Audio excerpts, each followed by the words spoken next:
Hello, hello, hello, hello. Today is day 28 of reading the Bible in a year. And it is Friday. It should be day 30, but I'm 2 days behind, so I'll be reading this over the weekend. And I will also read this on Monday as well, so that I've got Tuesday to not, and then the rest of the week after that. And hopefully I won't be reading all the way until Sunday, so I've got some time to think about it and ask people at church about it. So yes,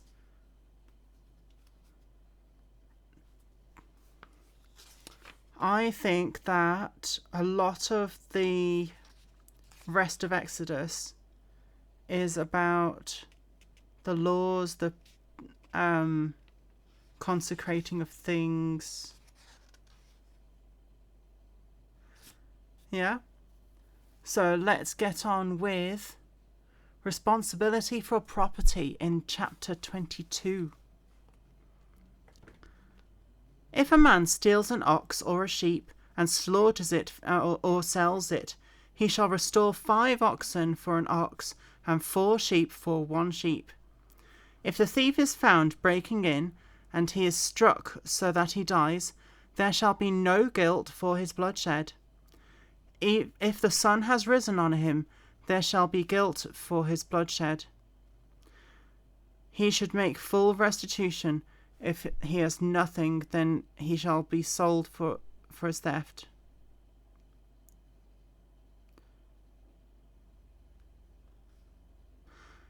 If the theft is certainly found alive in his hand, whether it is an ox or donkey or sheep, he shall restore double.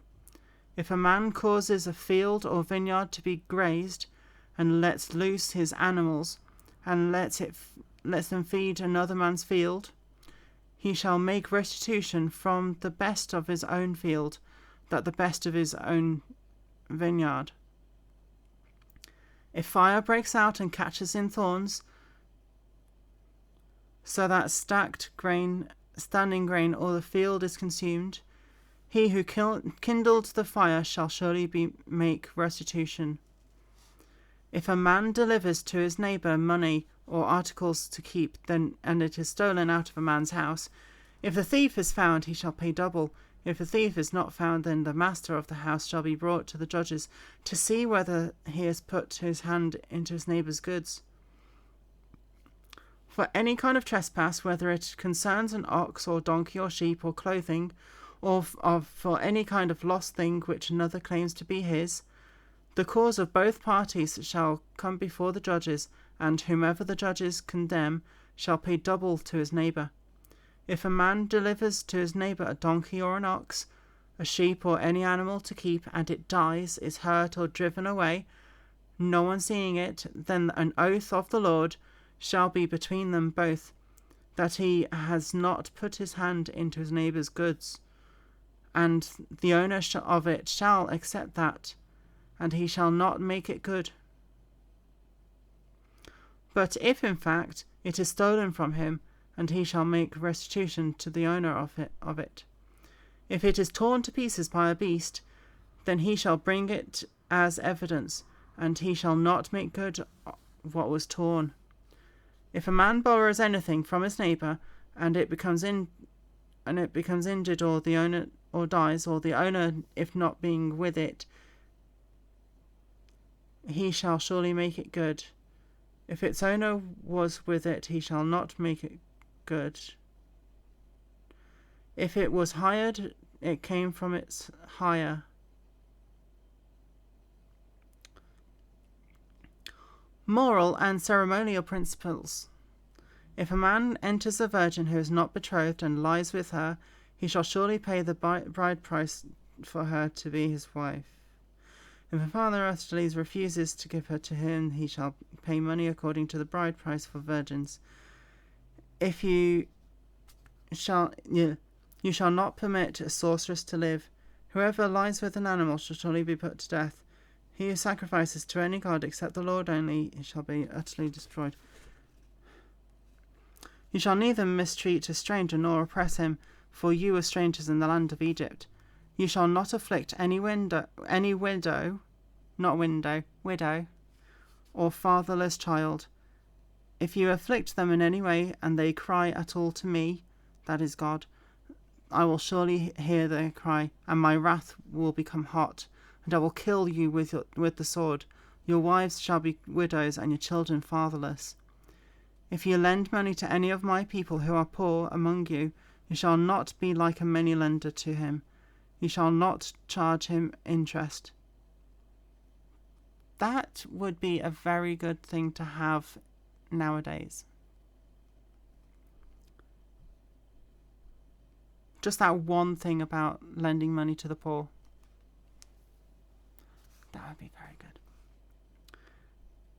If you ever take your neighbour's garment as a pledge, you shall return it to him before the sun goes down, for that is his only covering. It is his garment for his skin. What will he sleep in?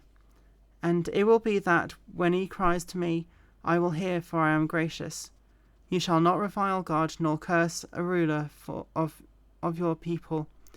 You shall not delay to offer the first of your ripe produce and your juices. The firstborn of your sons you shall give to me. Likewise you shall do with your oxen and your sheep. And it shall be with its mother 7 days, and on the 8th day you shall give it to me. And you shall be holy men to me. You shall not eat meat torn by beasts in the field. You shall throw it to the dogs.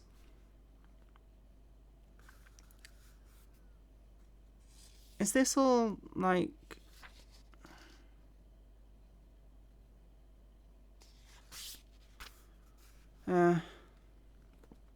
Chapter 23. Justice for all. You shall not circulate a false report. Do not put your hand with the wicked, and to be unrighteous with a witness. You shall not follow a crowd to do evil, nor shall you testify in a dispute so as to turn aside after many to pervert justice. You shall not show partiality to a poor man in his dispute.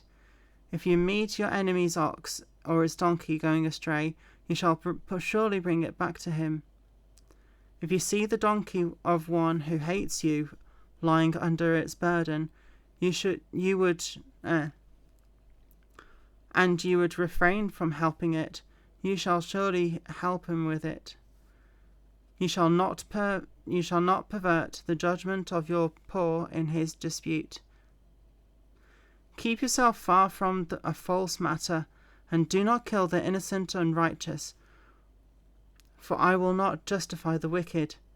And you shall take no bribe, for a bribe blinds and the discerning, and perverts the words of the righteous. Also you shall not oppress a stranger, for you know the heart of a stranger, because you were strangers in the land of Egypt. The law of Sabbaths. 6 years you shall sow your land, and gather its produce, but the 7th year you shall let it rest and lie fallow, that the poor of your people may eat, and what they leave the beasts of the field may eat. In like manner you shall do with your vineyard and your olive grove. 6 days you shall do your work, and on the 7th day you shall rest, that your ox, your donkey may rest, and the son of your female servant and the stranger may be refreshed. And in all that I have said to you, be circumspect, and make no mention of the name of other gods, nor let it be heard from your mouth. Not very kind to the women there at all.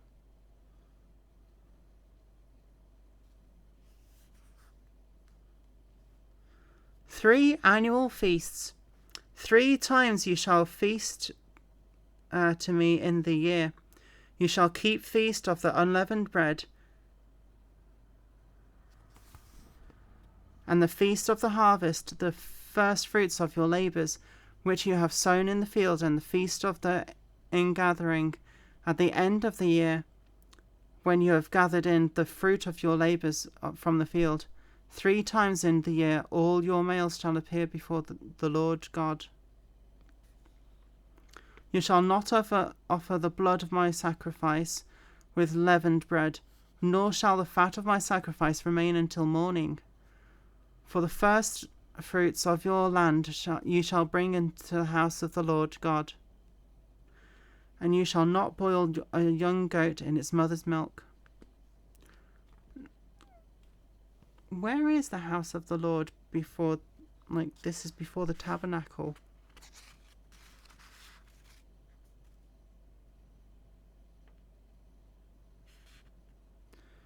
Tabernacle is in tomorrow's reading. Tabernacle is like a tent where before the temple was made.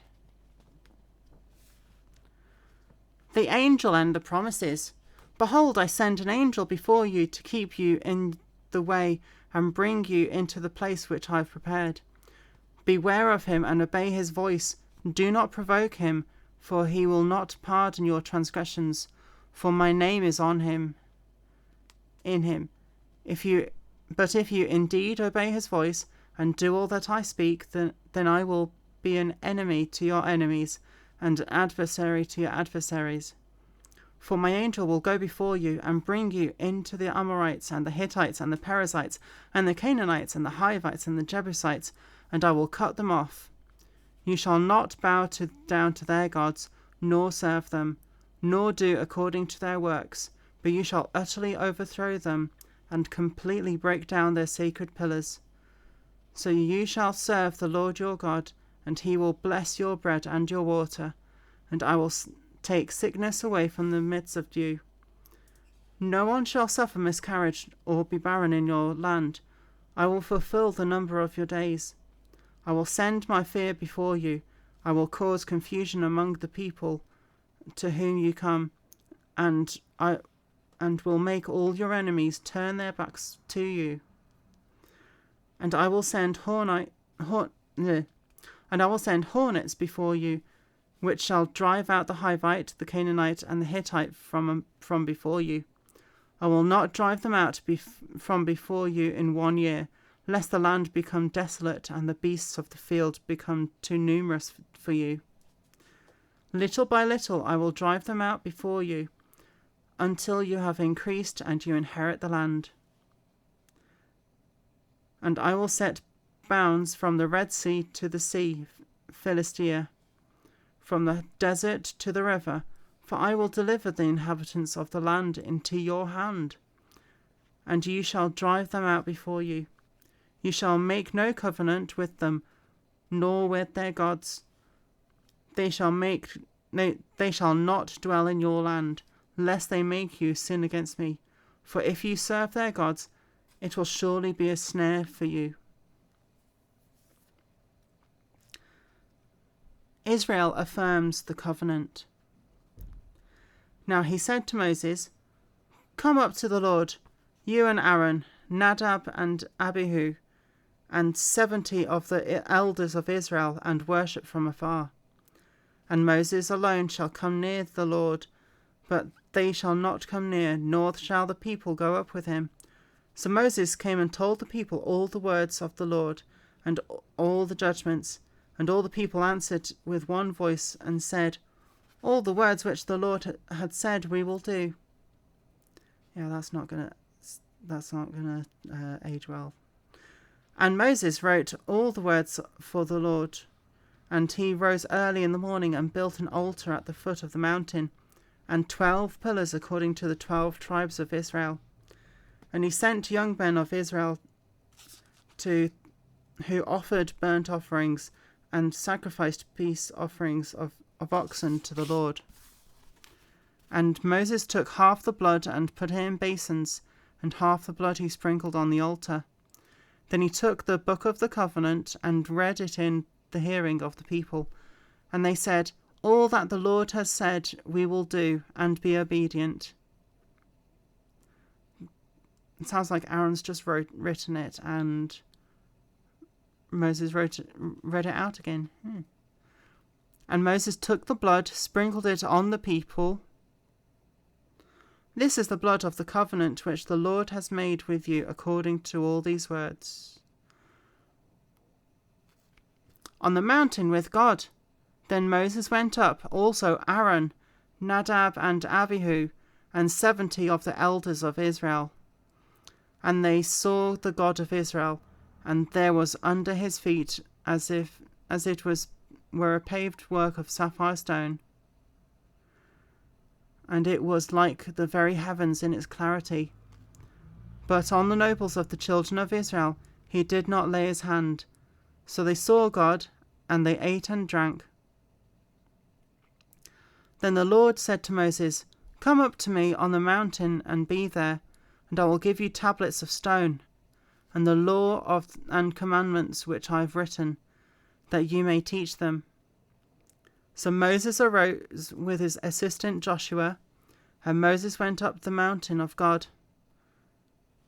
And he said to the elders, Wait here for us until we come back to you.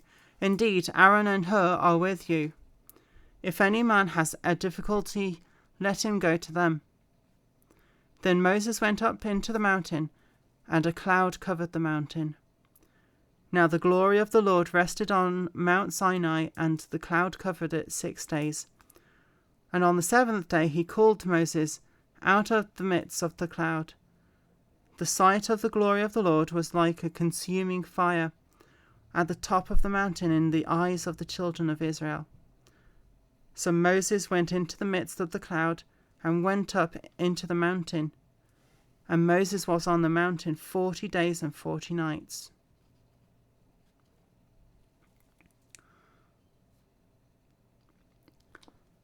There seems to be lots of foreshadowing in this.